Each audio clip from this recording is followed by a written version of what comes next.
Hey everyone, welcome to a very special interview on 4GQ TV. Today we have comic book artist and creator Steve Pugh with us. And real quick before we introduce him, we have Paris Lockhart from the largest Marvel Facebook group. And we have Mav, aka Fun Speculation, from the Xbox Ultimate Podcast and Fun Pop. And he's also a fellow panelist on 4GQ TV. Steve, I want to go right to you. Can you tell us a little bit about yourself? Well, I'm an ancient comic book artist who has been here since the dawn of time. Before pre-Vertigo, I was working. Our Animal Man book was brought in as one of the first Vertigo books because it was so disturbing. That's Jamie Delano writing it. I've worked for Marvel, DC, Dark Horse, the Deadline comic with Tank Girl in it way back in the 90s. I don't know. I'm like Forrest Gump. I've been in the background of all these events, drawing.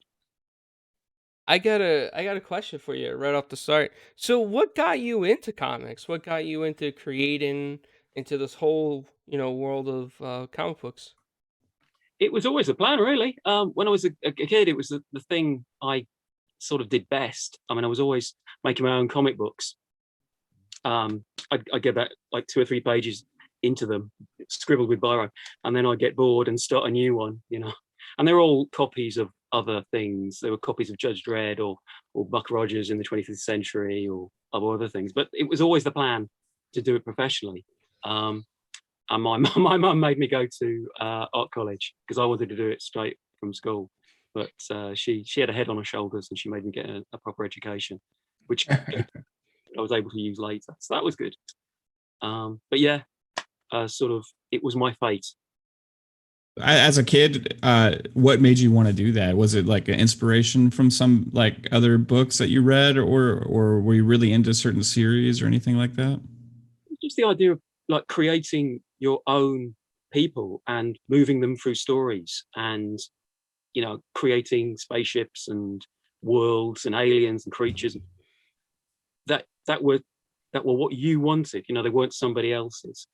I mean, comic books are great because they're the closest distance between a creator and a reader. There's very little in between. Well, sometimes there is, but usually it's a very quick distance between drawing something and it ending up with a reader.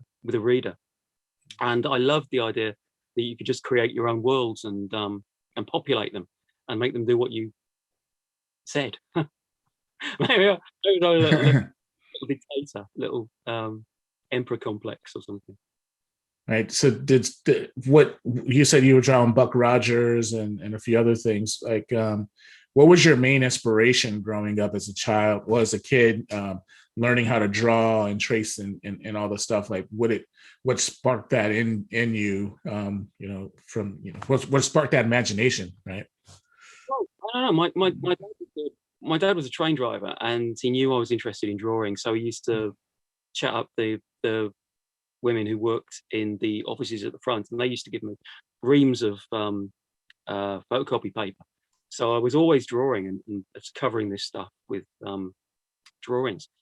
And all the comics, I didn't really see a lot of American comics growing up. They just weren't around where I was for some reason. So I was getting a lot of the British comics, and they were still, so this was the 70s, so they were still hanging on to the World War II stuff. So it was all people in Spitfires and it wasn't really speaking to me.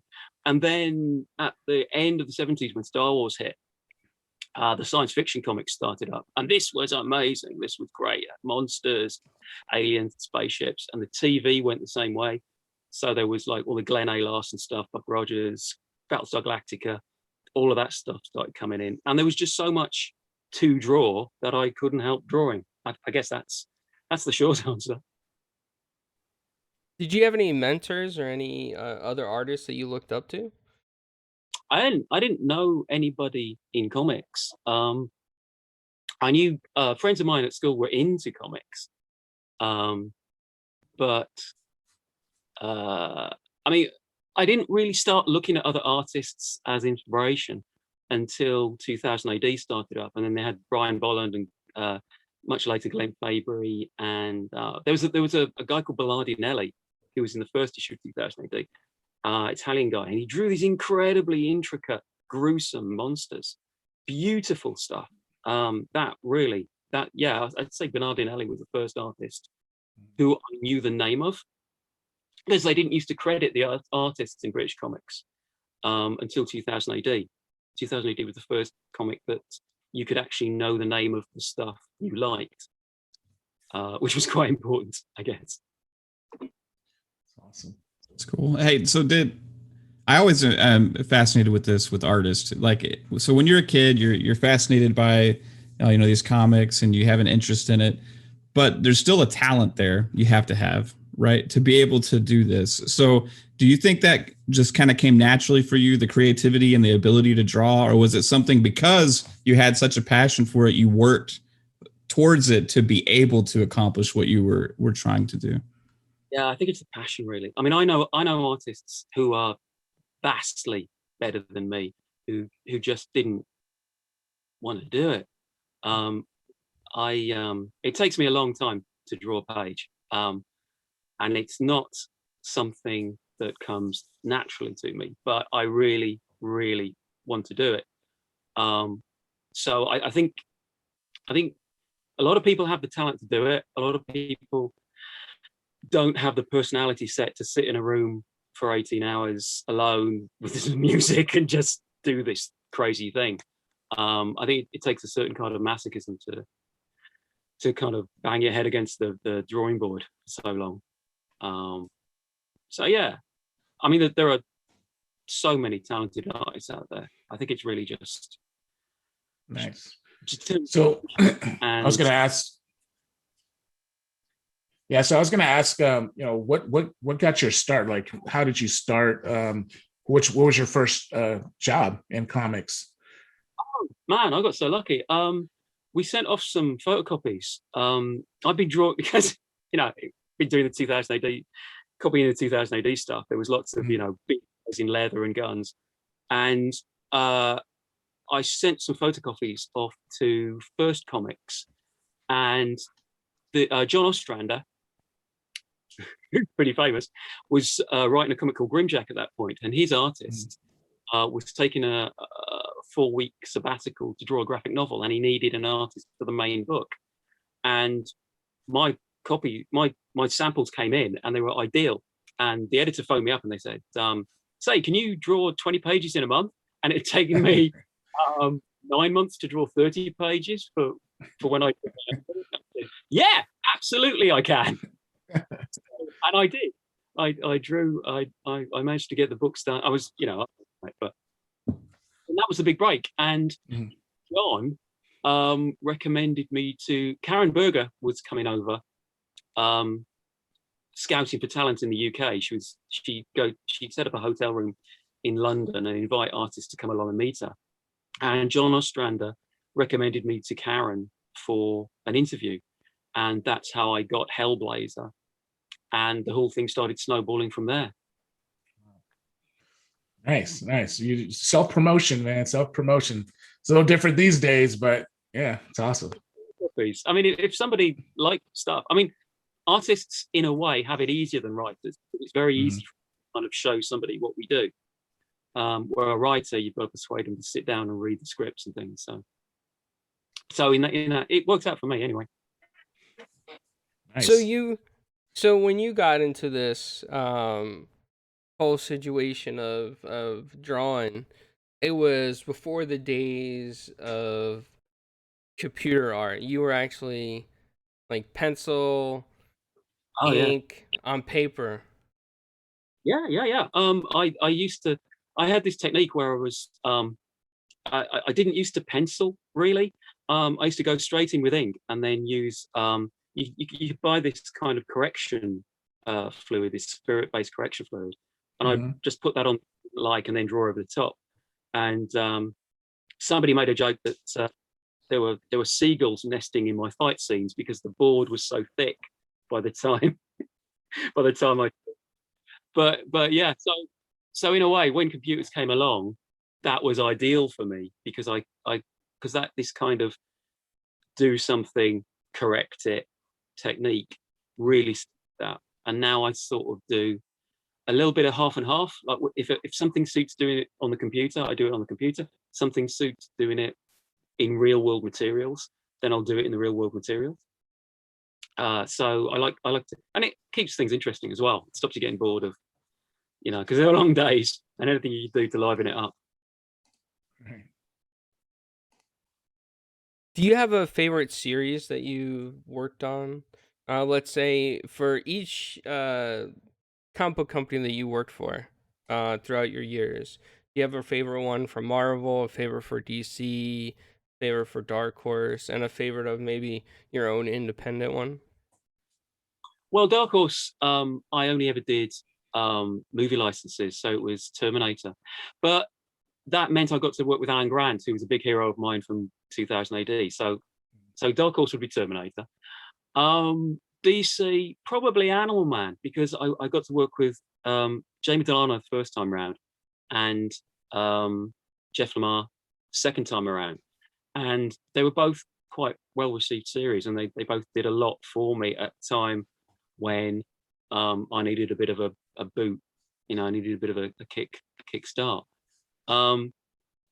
Harley Quinn Breaking Glass isn't quite DC, so I'm gonna cheat, because this was an offshoot of theirs. That was the book I did with Mariko Tamaki. That had so much love come back to it, and we put so much into that book. If I have a sort of a virtual portfolio, that would be right in the top 3. Independent, obviously. It's a toss up between Sharkman and Hotwire, but I wrote Hotwire, so it's got to be Hotwire. I loved that book. One day I'll find a publisher who'll put it back in print, and I'll do another series of it. It was so important to me. I've been trying like 20 years to get it on paper, and the opportunity arose with Radical. We had our problems with Radical, but the book got out, and that's the main thing. Marvel's tricky. I think probably The Invaders with James Robinson, because he was such a passionate writer about the characters, and I learned so much about the Marvel universe, which I hadn't known. I hadn't really read a lot of Marvel books, and he dived straight into this stuff, the real obscure lore, and I had to learn all about these characters and what they could do, and how they looked, and how they look now, and how they used to look. That was a blast. That was fantastic. Who have we left out? I did a Dread for 2000 AD. You got to tick that off. I think that's most of it. Nice. There'll be something like really important that I've forgotten to mention, but of course. But if you wrote it, I apologize now. Do you prefer working on other people's stuff, or like characters that you've grown to love, and having that opportunity to work on something like that, or do you prefer just still creating your own brand new thing now? I think, because I can imagine it's like a dream come true sometimes, right? But then also it's not your own. I think you're always gonna. I mean, I grew up at a time when you entered the comic industry expecting to be drawing your own characters. Because the big creator owned push was happening in the late 90s, 2000s, and that was my entry point. And really, when you're working on your own thing, you can go anywhere, you can do anything. You don't have to be beholden to the conventions of the character. And when you're working on working on Captain America in The Invaders was amazing, but at the same time, that you're not going to be somebody's favorite Captain America artist. You always know that you'll be part of the legend, but you'll never be the best, because so many giants have gone before you. And there's also the problem of a lot of artists when you know these characters like Captain America, and the Captain America you knew and you loved in the goofy old uniform isn't going to be the Captain America that you're drawing. You're going to be drawing the new guy with the armor, and he looks different. You're not getting that nostalgia buzz that you imagine you would. You're almost drawing a new character. because I mean, it has, the characters have to evolve. That's important. I'm just talking about it from like the artist's point of view. You can't recreate that feeling you had when you saw the characters when you were a kid, because they've moved on, as they should. And in that Invaders comic, you have a lot of characters that were part of that. You have Sam Wilson, Captain America. You have Namor. You have Winter Soldier. You have Spitfire. You have Deathlock. Man, there's a lot of rich history. I think there's a few others that are in here. I'm just sort of looking at it right now, but yeah, there's a lot of characters and a lot of sort of background and history to them all. So I'm sure people were like, gave some feedback, but it's awesome.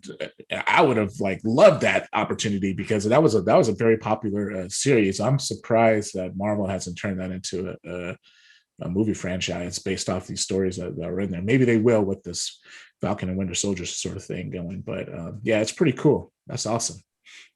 Deathlock, the dream. Funnily enough, Deathlock was the one that really hit me, because I read him there was a black and white reprint of the Star Wars comic, and it came out every week. And to fill out the pages, he reprinted stuff like Star-Lord and Deathlock. So I knew Deathlock really well, and I'd seen the art black and white as well, without any color on it. So I could really see the line work. So he was a really important character to me. When I got to draw him, that was incredible. And the Sam Wilson was hilarious, because I think I had to do a fight scene with Sam Wilson only facing forwards because the back of his costume hadn't been designed at that point. It was a crazy time, but that's interesting. That's something you wouldn't think about, like reading a comic or watching something, you know what I mean? Because that's something only you guys would know, right? Right. And that's great. I would think that that's the first process of everything. It would be a completely evolve and design what the costume's going to be, and then like start the comic. But like, I guess we just, timing worked out. Ideally, yes, the costumes are all designed for you, and you get the ref. But sometimes your comic is coming out just a bit earlier than the timeline for that character's comic, so pieces on roll with it. Nice. Luckily, because it's a drawn world, you get to decide, if there's a big lump of concrete hiding something that you don't know what it looks like, or and just get through it.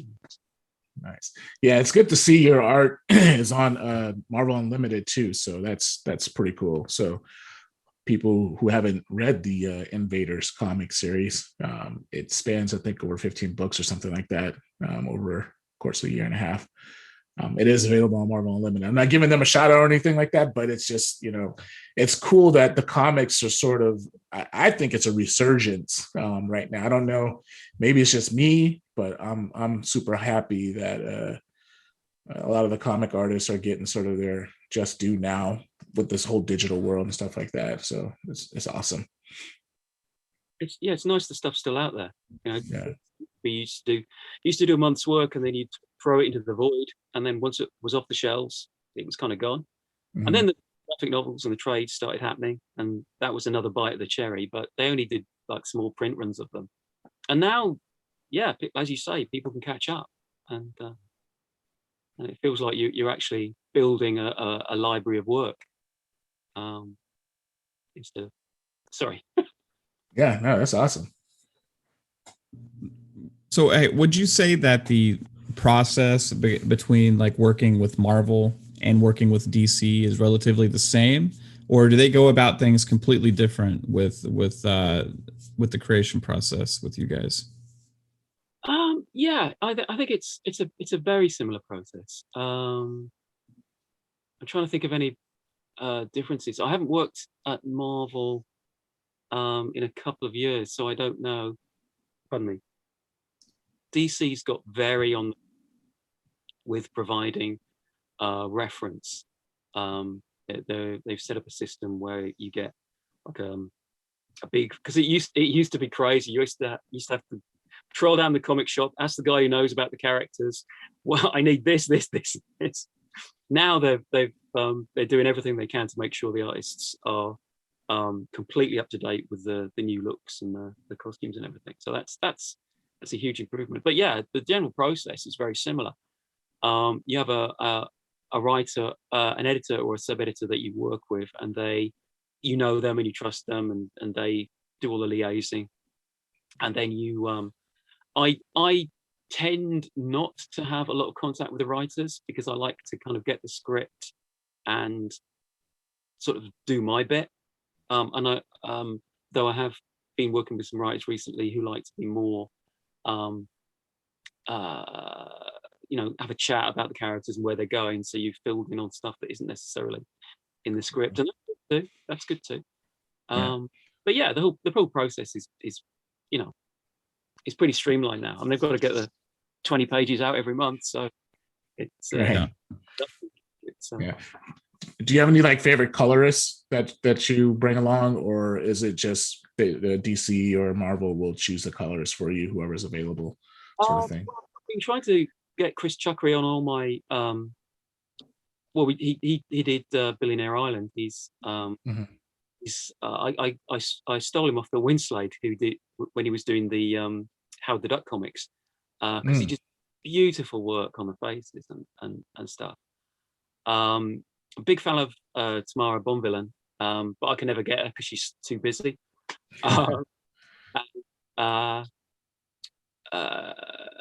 And everybody I haven't mentioned, I love you too.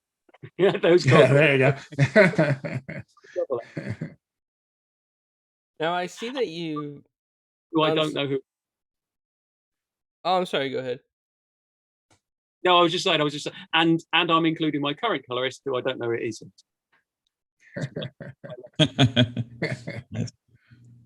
I see that you've also worked on some pretty, I want to say, like characters that touch a lot of people, that have a huge fan base just for those characters, right? I see that you worked on Blade 1 through 5, which is really cool. Blade still has a very popular specific fan base. Um, and then I see that you worked on a miniseries of Darkseid, which seems to be coming back in popularity since the Justice League movie. Yeah, I've got very fond memories of the Blade books. Stuart Moore edited those for, I think it was Max, I think. And we changed writer just literally. I'd already drawn the first page of the previous writer, and then for some reason they changed writers. So that was kind of crazy. And I ended up drawing the book in black pencil crayon, and then treating it with a photocopy technique to darken it up, and then I know that was mad. And what was the other one? Oh, Darkseid. Yeah, that was the Jamie Delano script. I loved that. He did it from the point of view of a dog soldier who was. It was almost like Judge Dredd on Apocalypse. He was like a disillusioned dog soldier who was losing his all faith in the system, and he was tracking down this kid who'd been defacing Darkseid statues. And in the end, he decided to protect the kid. And I shouldn't give the ending away. But it was great working with Jamie again, and it was a really good story. And I tried to kind of bring that chunky Kirby design work into the artwork as well. So I had a lot of fun with that, shaking up the style a bit. Nice. Go ahead. Oh, I'm sorry, Paris. Go ahead. Oh yeah, I was just going to ask. I've seen, this is just chiming off of your question, Carlo, about some of the characters. Like, what are some of the other fun characters that you've done? I see you did the Flintstones. There was a Superman versus Terminator. You have Age of Ultron versus zombies. you know, like which sort of one of those or all of those, you know, I would consider those not the sort of the generic, hey, I'm a good guy versus the bad guy sort of thing. It's, you know, a different feel and way of doing things and telling a story. So how did you like working on those Yeah, different comic realities? it's a lot easier to draw ugly, mean, grotesque characters than it is looking guys who are a little dull to draw. So things like, yeah, Ultron versus Zombies was fantastic. And again, that was Dan Robinson again. So he was again bringing in loads and loads of characters. Mhm. We were having a lot of fun with the background characters, who were all zombified, and we had to get through. We had to get authorization for so many different characters so that they could be in the book or in the background. Or most of the time, we didn't have to do corrections. Some characters we had to change the version of them, or we did a Quaker Punisher who was in this kind of this outfit, Quaker outfit, but he was the Punisher, Hmm. multiverse Punisher. That, yeah, so I mean, basically anything I can find a bit of tooth in to the more I know about a character and the more I can put in their face and the more I can put in their body language, the happier I am. Because the more I know, the more I can say. Really. So anything I know, if I know a lot about the character, that's me at my happiest because I can improvise without and know that I'm not going to step on the toes of the writer down the line. Right. The Flintstones, God, that was great. I had a lot of fun with them, with the different body types. I had to like make the Neanderthals look different from the humans. I elongated their trunks and give them shorter legs. And they had much kinder faces than humans, I thought, which was tough. But yeah, Mark's gives you a lot of opportunity for character work. He's got this great dialogue and there's a lot of humor in it. So that was fun because a lot of I had some of the influences I didn't mention were I did see Mad Magazine when I was a kid. So like John Severin, Mort Drake, who was doing the movie adaptations, you know, we'd have these kind of realistic faces, but they were still humor comics. I think that was a big influence on my approach to the Flintstone stuff. It's nice. I was also looking at this, and this is for me. This is a really iconic character, right? Because my father, when I was growing up, I walked into the attic and I found his stash of the Vampirellas that he had, from a long time ago. And Vampirella really I think, for a long time pushed the limits of a character. And I see that you had a chance to work on Vampirella, and that is really cool because that character, it really meant something to me because it brings back fond memories of my dad reading comics with me. What was that like to work on a Vampirella book? That was a lot of fun. I did struggle with it. I don't think at that point I was good enough to draw. I had been drawing a lot of, sexy stuff. And I don't think I entirely pulled off the oomph of it. But I mean, I concentrated on the monster, and it was a Vampirella Witchblade crossover. So there was a big snowstorm on a bridge and lots of chiaroscuro stuff. It was amazing to work on the character because I think I did get to do a color cover for it. But the chance to do her again fell through because I think even the editors thought I probably wasn't right for the character. And you just have to. I could probably do it now, but at the time I don't think I was ready. I just don't think I was there yet. You know. We got to fail before we. It's all part of the growth of being where you are right now. So it's lessons learned, and hey, you gave it a shot. And people like it, so there's some things out there that that's pretty cool. So I think we did a good job. I think, but you always look back and you think, well, I wish I'd done a better. Mhm. But, yeah, I did the best I could at the time. But yeah, I think you I was always. just looking at the Flintstones stuff that you were talking about. That's pretty cool. I missed that. I wasn't aware of that. And the redesign on those characters are pretty awesome. So did you have like free reign kind of with that, or was that inspiration of the design of those characters done for you? Because they're pretty interesting, man. It's like a completely different take on the Flintstones. It's pretty awesome. Yeah. Well, originally Mark Russell, the writer, he wanted to make them very different. He wanted to get rid of the togas and have them in like fur suits, like actual Mhm. reproduction clothing. Um, and I thought Mark's a genius, but I was a little reticent about that because part of the whole kick of the book would be to see familiar characters but have Mark's quite dark humor in there with them. Um, and as it happened, Amanda Connor had done a publicity shot of the Flintstones, even though she wasn't going to be on the book, as a promotional piece, and that had them in the traditional cartoon costumes. So we went with that, and I think it was the right decision overall. I based Fred on a I wanted him to look like a proper man, a construction worker, Yeah. ex-army. But he had to have like these super kind eyes. He had to look like a tremendous dad. So I based him on an English comedian, Lee Cooper, who was big in the 70s, who had this. He had a face like a slab of stone, but he had these really kind eyes under his brow. Right. And I thought that's perfect for Fred.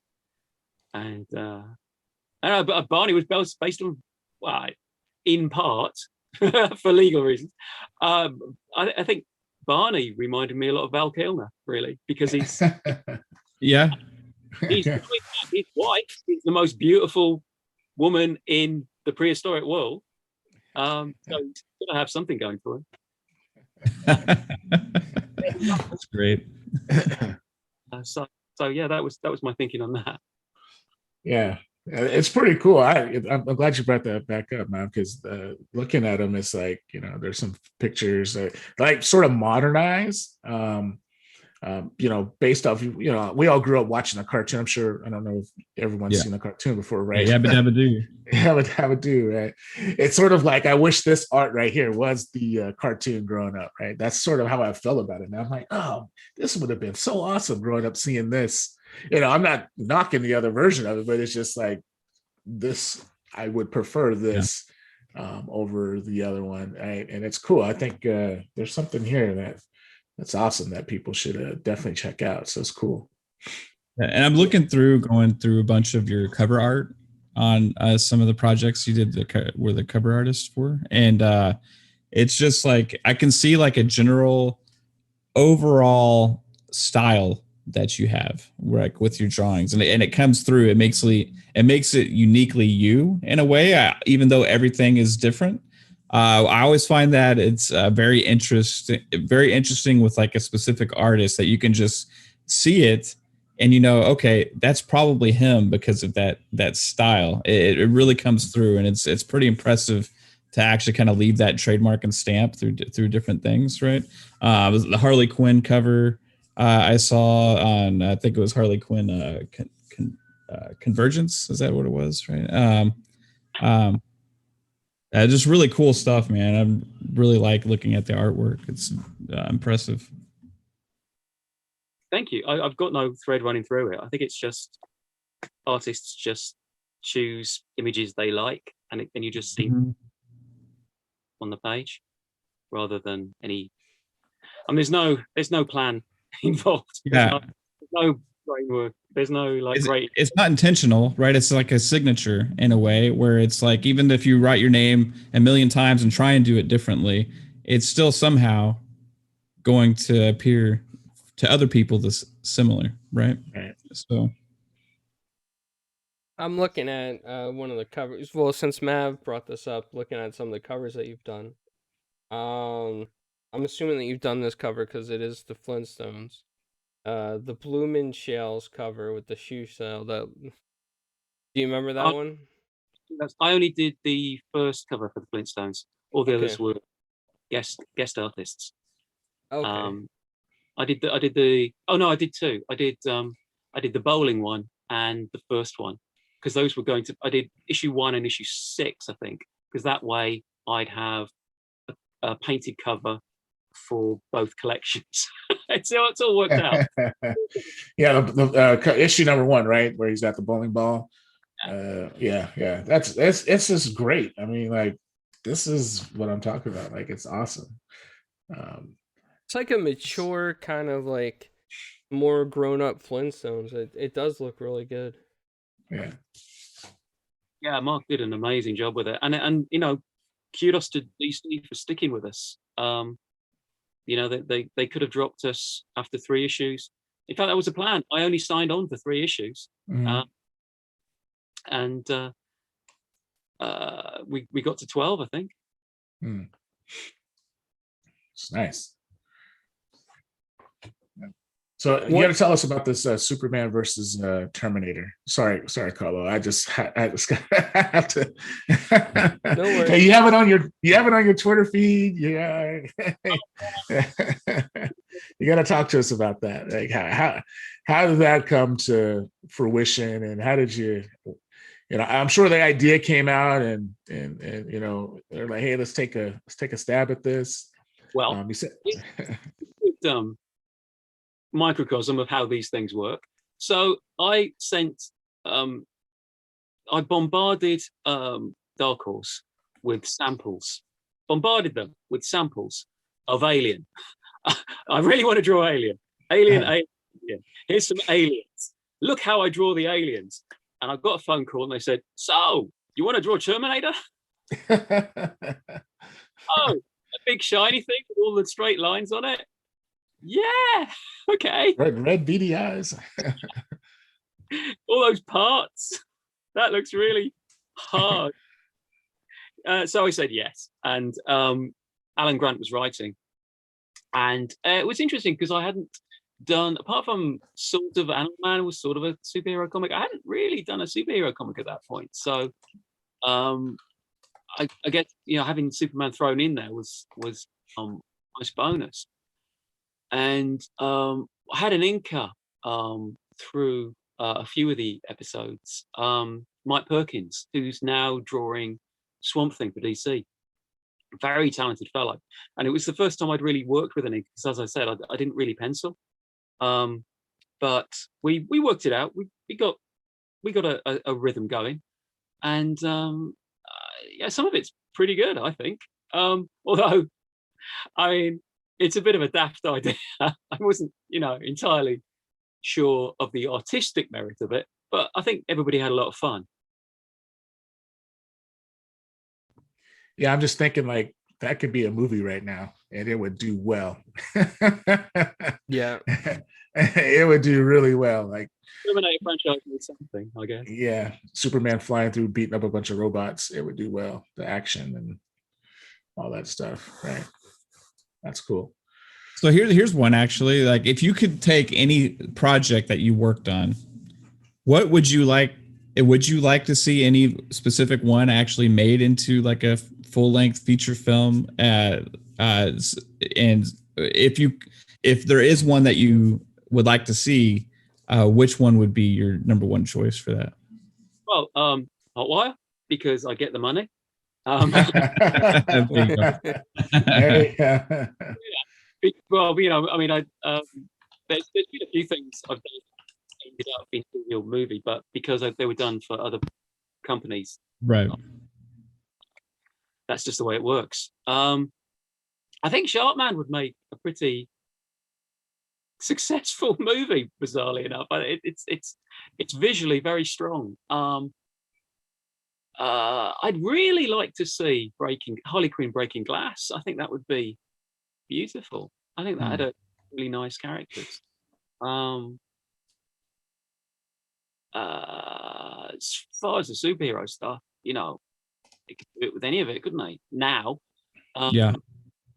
and it would look genuinely fantastic. I mean, back when it was drawn, the idea of doing these things and getting to movies would be crazy, but the technology is just so good. Right.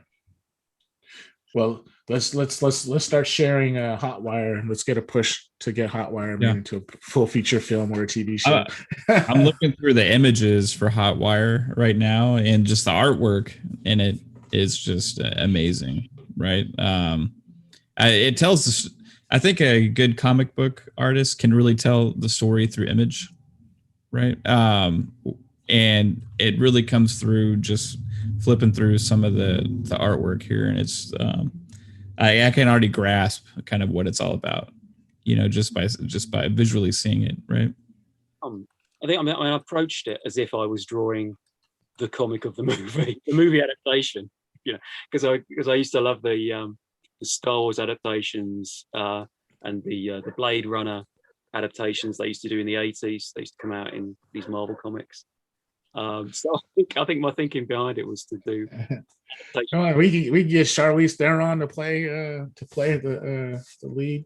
There we go. She looks just like her almost. Radical was talking to Emma Stone at one point, apparently.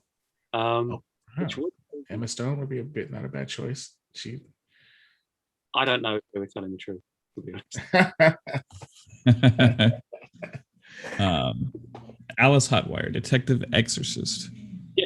Yeah. It's just like of the day. Really cool, It's like a female badass Constantine. Right. Yeah.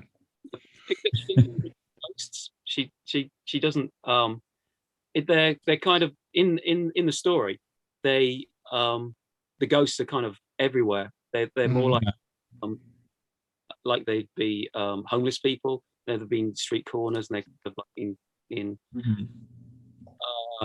side alleys and things, and they're basically a constant presence.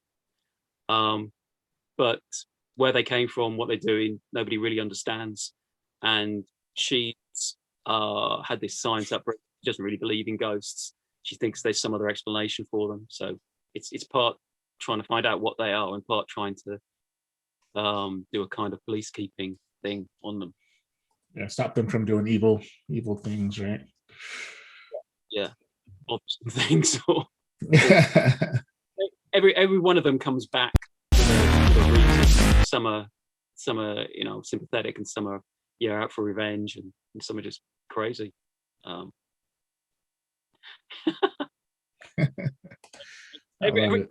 Ridiculous when you say it out loud. It sounds amazing to me, actually. Like, it sounds like something I could like visually see on a big screen, and would come through and make sense. You could develop a whole thing around it, right? So it could be like a Netflix sort of show. It could be, something like that, an ongoing series, because you have a lot of stories. Like, you can base the stories off of just like a few of the evildoers and stuff like that, and she's working on individual cases, right?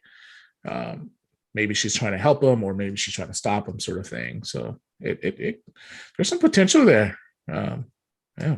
So would you rather see it as an animated feature, or would you rather see something live action representation?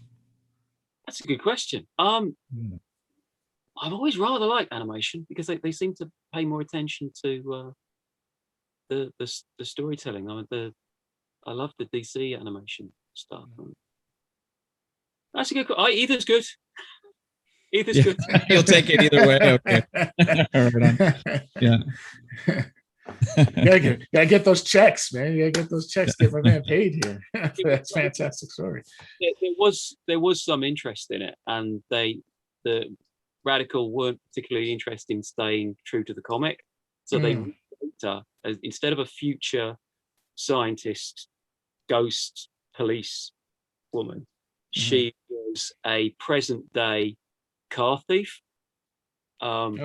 which explained her name, Hotwire. Yeah. Who gets involved with this bunch of teenagers who have got ghost fighting suits. It was horrible. It was. Yeah. Wow. Yeah. Yeah. That's yeah. But that's that's the way it goes. Yeah. Yeah. People are like, oh, what about ghost suits? And yeah. Yeah, that's what you get when you get the wrong people around a conference table talking about ideas, right? No, what would this would sell? Movies. Right. Yeah, and that just happens in film and stuff like that. They'll take stories and change them big time. But I'm glad that you guys are staying true to the story, and hopefully one day something will land. Right. Between creator and reader is a comic. This is the Right. least experience. You tell your story, the reader gets the story. With movies, it goes through so many offices where somebody has to contribute to prove that they're worth employing. Mm-hmm. And it's why Marvel makes movies, so that their characters would end up on the screen. Right. I was gonna ask you. I forgot the first question I was gonna ask you, so I'll go with the second one so I can remember the first one. What is some of the most current work that you've worked on, or that you are working on, that you can talk about? It's been announced I'm working on more than one issue of Justice League, Ooh. Bendis, which it was very hard not to geek out when that happened. Congratulations. Thank you. I don't know how it happened, but I'm very pleased it did. So yeah, I'm enjoying doing that right now. What are you getting to do for that? Can you say exactly, or what's your role on that project? Well, drawing it. Drawn it. It's a big old story, and I'm just telling part of it. It's pretty impressive. It's got a threat to Earth. It's got a threat to the whole team. It's got aliens and spaceships and all this drawing. So yeah, it's lots of panels of page as well. So it's quite Yeah. Nice. When is that dropping? When is that going to be released? Give a time frame. Issue 64. So I June, July, something like that, I think. Mm-hmm. Okay. So getting close. Yeah. Yeah, I should be working. Yeah, just tell DC you're on with 4GQ TV. They'll understand. Well, I'm gonna make sure I put that on my pull box at my local comic store. I'm gonna definitely get that. And when I see your amazing work in there, I'm gonna tweet it out and be like, everybody should go get this immediately. You're a gent. Thank you. Yeah. Oh, here's a good one. Because you're working on Justice League, what is your favorite Justice League character? Ooh. Cool. Well, I don't know if he's in the Justice League, but he's sort of hanging with them at the minute. Black Adam is fantastic because he's got a darkness to him. He's really fun to draw. He's evil and not evil and a bit smug, and he's got a lot of personality going on. Anti-hero. Like Hawk Girl, the wings are really hard. It's so difficult to place them in the frame, and that they're just going to have speech balloons all over the place. All that work goes up in smoke. But they're all pretty great. Who have I enjoyed? I like Aquaman. I like I like the cleanness of it. I mean, his costume is just like a pair of pants and tattoos, but that means there's nothing getting in the way of the anatomy. And a lot of modern superhero costumes have all these bits on them that sort of breaks up, because the old, way back in the 60s, when everybody just wore the skin tight suits, the motion you could show with with a punch by just having the arm and the muscles.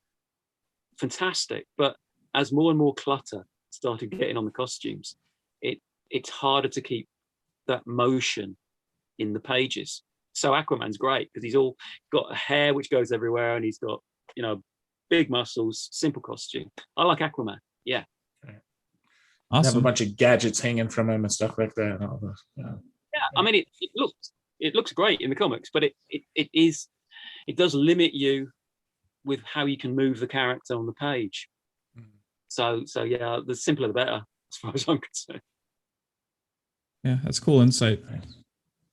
One question I have for Nice. you as a artist working in the UK is that I've noticed, I've collected comics from different regions of the world, whether it be Europe or Italy, Sweden, UK, and I've noticed that sometimes like Marvel might have a different storyline in a different country of the same character, or maybe something, a few issues of that character that is not in the American comics, American storyline.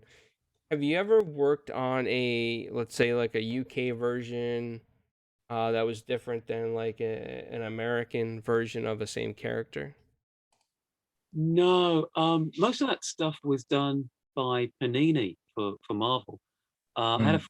for who did like all Spider-Man runs that never appeared in America. I think they collected them later, after the fact. But I know Marvel UK was its own thing and did some. Liam Sharp started off there, Mm. and Gary Erskine. There's some real powerhouses from English artists started off on Marvel UK stuff. They were publishing stuff in black and white in the 80s, 90s. No, 90s it would have been. Oh. But no, I haven't. Okay. Yeah, I was just curious because my one of my local comic stores I go to, they have like a bin of comics that are like what they call like the dollar bin, and it's because for some reason a lot of Americans are not drawn to those dollar bins comics, and I found a lot of Captain America UK in there, and one of my buddies is a Captain America fan, so when he found out that there was all this UK Captain America stuff, he went ballistic and he's like, "Can you buy all the boxes for me?" So, yeah. When were the comics from? I don't know. They had to be, I want to say, late 80s and 90s, and they had like big UK stamps on them, and the characters, I mean, the general color scheme of the characters were the same, but they definitely had a different style to them. Mm. Yeah, I think quite a lot of Steve Dillon worked on the Hulk. I want to say he worked on something. But yeah, they were Marvel UK was generating their own stuff. I I I applied to draw more. I applied to draw Transformers for them, but they never got back in touch. So Oh man. I love Transformers. We got some That's cool, awesome. interesting things now coming out. Don't give up on your dreams. You never know. Keep submitting those. Hey, after this Justice League, they you never know. You're like, hey. maybe my I chance know. will. Oh, I'm sorry. Go ahead. No, please. I know that I'm just going back a little bit, when we were talking about the Flintstones, I know that you mentioned, maybe I heard this incorrectly, but I heard you mention Amanda Connor, Yeah. and you said that I think from what you mentioned, like she was sort of like an inspiration on some of the characters. Oh well, what happened was when the whole Bearer line was being promoted, there was some artwork worked up for books that hadn't had their creative teams put in place yet. And Amanda did a group shot of the Flintstones as sort of halfway between the cartoon versions and a sort of more, she's got quite a cartoony style anyway. So it was a really pleasant image, really nice, working with the characters. I didn't use them for my characters, but it did set in place the fact that they were going to have the same clothes, and that design aesthetic, was going to remain in the book. That's pretty much the extent of it. Amanda and yeah, I think that's the extent of the work she did on the book. Have you Because ever had a Oh, go ahead. sorry, they were working on what were they working on? Jetsons at the time. Okay. Which was weird, because I'd actually I'd pitched to write Jetsons, but Marie Javins, who was in charge of the books at that time, said, well, they're not sure if they're going to go forward with the Jetsons book, but I do need an artist on Flintstones. Could you do a couple of issues of that, and then we'll find a regular artist for it? I went, oh, okay, Flintstones. Yeah. The writer's really good, and it turned out she was right. And I don't think she intended to find a replacement artist. She just knew I'd like it. I was kind of found a home without me knowing it. Yeah. We actually Okay. had the opportunity to interview her husband a few weeks back, Jimmy Palmiotti. So it's kind of just interesting to hear a story about her from you as well, right? He's right. Yeah. Nice. Nice. Cool. Not to change the sort of subject a little bit, but just the Billionaire Island. What is that all about? Because I'm seeing it pop up. Is that comic series, or is that just a one sort of? It's a 6-issue miniseries. Mhm. Ahoy Comics, written by Mark Russell. So it's the same creative team as the Flintstones. Okay. Recoloring. And it was about a giant island where all the billionaires go to live, where they can basically have the freedoms that the laws of men deny them in the regular countries. And they were basically, they knew an apocalypse was coming, and they were going to wait it out on the island, and just enjoy the sun. And unfortunately, one of the very, very little people who they'd damaged along the way was out for revenge and managed to get onto the island. So it was his story and the story of some other characters who got wrapped up in the whole chaos of the thing. It was yeah, people seem to like it. Nice. Is that this year? Did that come out this year, or I think a couple of years ago? a couple of years ago? Okay. Yeah, I have to look it up, because I was reading some stuff on it, and then I looked at your Facebook page, and I was like, oh, okay. So yeah, I definitely have to check that out. I've got a Wikipedia page, but I'm not important enough for anybody to update it. I was on your website also, stevepugh.com. So I have to check that out too. I don't even remember how to update it, to be fair. Yeah. I think you're using. Well, we can talk about that offline. Yeah. But yeah. So. Yeah, I've got a Google Docs password or something. I'll updating again. It just directs people to the other places. Right. Do you have anything like that you want to tell people about that we haven't heard about, or anything like that you want to get the message across, or something you want to plug, or anything like that? Well, I'm definitely plugging the Justice League, obviously, but I think people know about the Justice League and will probably buy it for the characters rather than me and the writer. Actually, yeah, I'd plug Billionaire Island. The trade's out, and Ahoy are a very, very interesting comic company, and I'd like to see a lot of people discover them. They're very good creators, and they put out a lot of diverse, funny comics. And there's not a lot of companies putting out humor comics at the minute, so that's something else to try. other than that, buy all my stuff that I've already. There you go. And we'll start a petition for you for the Hotwire movie. Hotwire, yeah. There you go. I'm gonna start sending that out. Say, what about this? Somebody pick this up here. What we'll do is also we'll say, hey, search for you, because we can look you up on both Marvel and DC comic websites.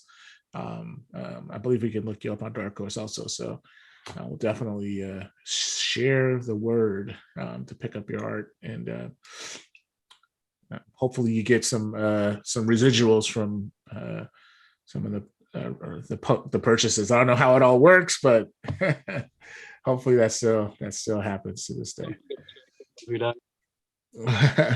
You say, there is no. Sometimes we do, sometimes we don't. Sometimes we do something. Yeah. Mystical art, know how it works. Yeah, it's the mystery, right? It's like, oh, I got to check where did this come from, right?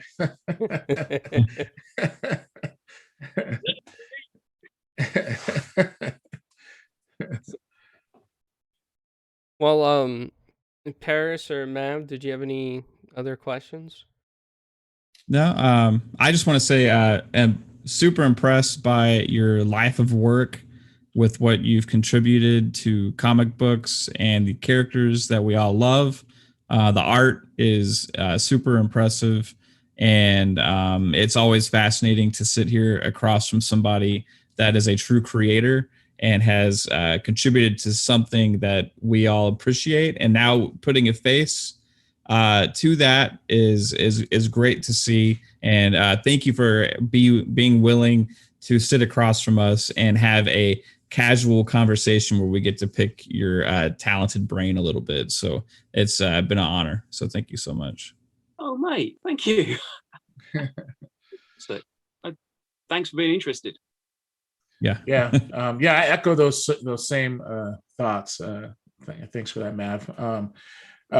One of the other things that I was just going to have to ask this one question. Have you had an opportunity, as I work, professionally, I work at Microsoft and on Team Xbox. I was just wondering, have you ever thought about getting into drawing art for the video game industry at all? Or has that been anything that's crossed your mind, or any interest, or had any opportunities to do anything like that?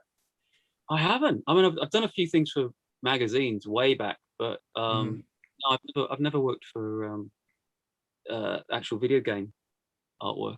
I wouldn't know how to even get involved. Make it happen, Paris. Paris is the man. He's going to get you the hookups. You never know, right? So I just was curious because you have some pretty cool art. So I was just like, man, I wonder if he's done anything or have reached out or had anybody contact you. But yeah, maybe I can spread the word if there's any interest, right? I'll say this, Paris. There's a hole in the video game industry right now. There's a gap because we have new character creation for like superheroes and stuff that have meaning within books, within movies, within comics. But video games tend to, when it comes to like superhero type characters and stuff, like tend to only rely on the licensed media as opposed to less creating their own unique stories. And there's such an opportunity, I think, within video games because of you have the world at your hands to create whatever you want, right? To be able to actually traverse a world yourself, right? And have complete control. Why, like, I know there's been some like Prototype and Infamous and stuff, but those like weren't like really true superhero type figures, right? I just don't understand why like Xbox or Sony or one of these other companies really don't invest in creating their own superhero character and branch off of that, because I think it just would offer limitless potential. Like, so anyway, that's just in my head. Yeah. Well, I mean, Halo franchise, there's Halo comics and stuff like that. So there's been some of it, but I totally get what you're saying. Yeah. And then I think there's also a gap between, the comic artists not getting opportunities to Yes. actually do visual art for the video game industry. Yeah. So my mind is like, hire somebody like Steve Pugh, and say, hey, you have free reign here. Create us a world and a character and a story, and we'll see if we can't visualize it on screen through, with our teams. So anyway, It's just pipe dream. yeah, it's a pipe. It's a pipe dream.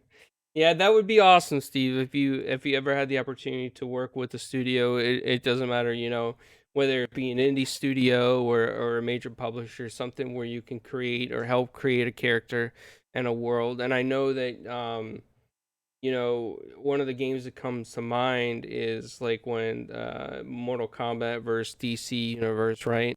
I would think that artists like you would be perfect to come into that, especially with your Dark Seed, and it would just be really cool. So if I ever see anything where any game company is looking for comic artists, I'm going to think of you first, Steve, because your artwork is just phenomenal, and I will send them emails. And if they don't read the emails, then I'll send them a fax and be like, "Hey, hire Steve. He's cool." Let that fax machine go off.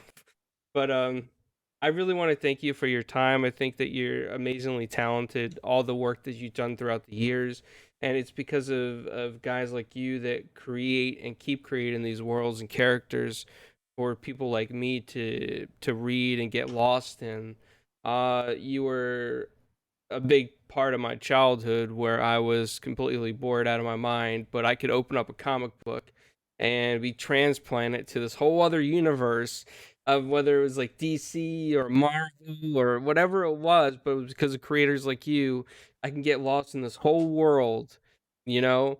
And I'm sure if my dad was here today, he would let you know how many times I took the uh the hoagie paper, the wraps from his pizza place, which was like a wax paper, to draw and add my own stories at the end of your guys' stories, and he'd have to order more hoagie paper because I wasted wasted it all. Oh man, that's an amazing story. So thank you very much, and we'll be sure to put all the links that we know for you below the videos as well. And Paris, like we mentioned earlier, is part of the is an admin of the largest Marvel Facebook group, and a lot of people are gonna see this as well. So you might get some new fans out of this that might never have known the work that you've done, which is really cool. So I want to thank you, thank everybody for being here today, and see you guys all next time. Awesome.